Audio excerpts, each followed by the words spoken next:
अक्षय तृतीया व्रत कथा। नमस्कार भाइयों बहनों, जय माँ गायत्री। आप सभी का मेरे YouTube चैनल शुभकर माही अष्टमी में स्वागत है। आज की इस वीडियो में सुनते हैं अक्षय तृतीया की व्रत कथा।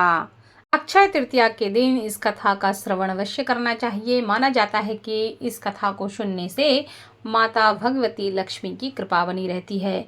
आज के दिन भगवान विष्णु और माता लक्ष्मी दोनों का पूजन किया जाता है, इसलिए माना जाता है कि इस दिन इस कथा को श्रवण करने मात्र से भगवान विष्णु की भी कृपा साथ में प्राप्त होती है। पौराणिक कथा के अनुसार धर्मदास नामक एक वैश्य एक गांव में रहता था। धर्मदास अपने परिवार के साथ एक छोटे से घर में निवास करता था। वह बहुत ही गरीब था। वह हमेशा अपने परिवार के भरण पोषण के लिए चिंतित रहता था।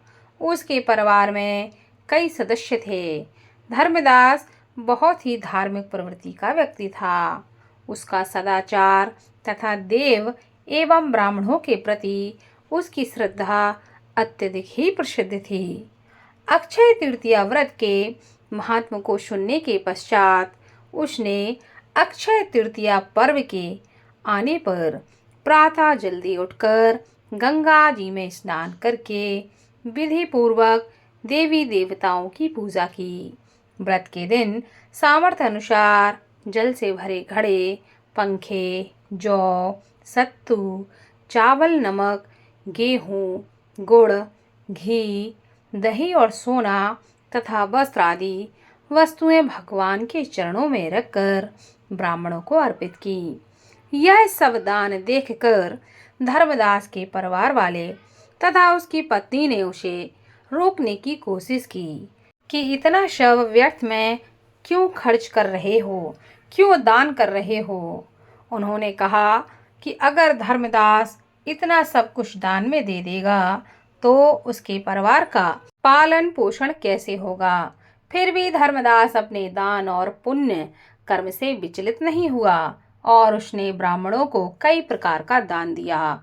उसके जीवन में जब भी अक्षय तृतीया का पर्व आया, प्रत्येक बार धर्मदास ने विधि से इस दिन पूजा एवं दान आदि कर्म किया।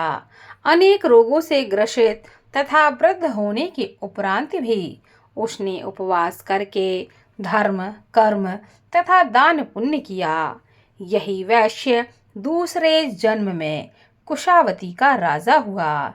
मान्यता है कि अक्षय तृतीया के दिन किए गए दान पुण्य एवं पूजन के कारण वह अगले जन्म में बहुत ही धनी एवं प्रतापी राजा बना।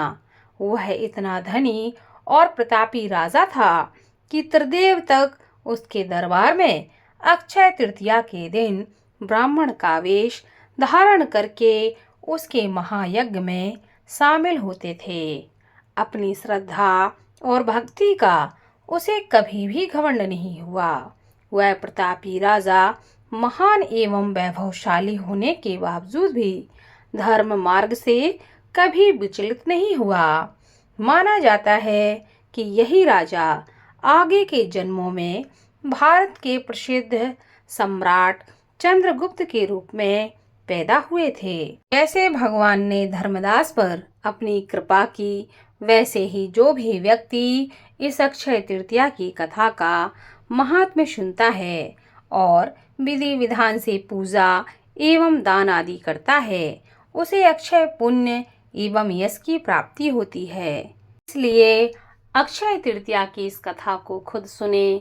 आपके जो अपने हैं, घर परिवार के हैं, सबको इस दिन, आज के दिन अक्षय तृतीया की कथा सुनने के लिए प्रेरित करें, ताकि भगवान लक्ष्मी नारायण की कृपा उनके ऊपर भी हमेशा बनी रहे।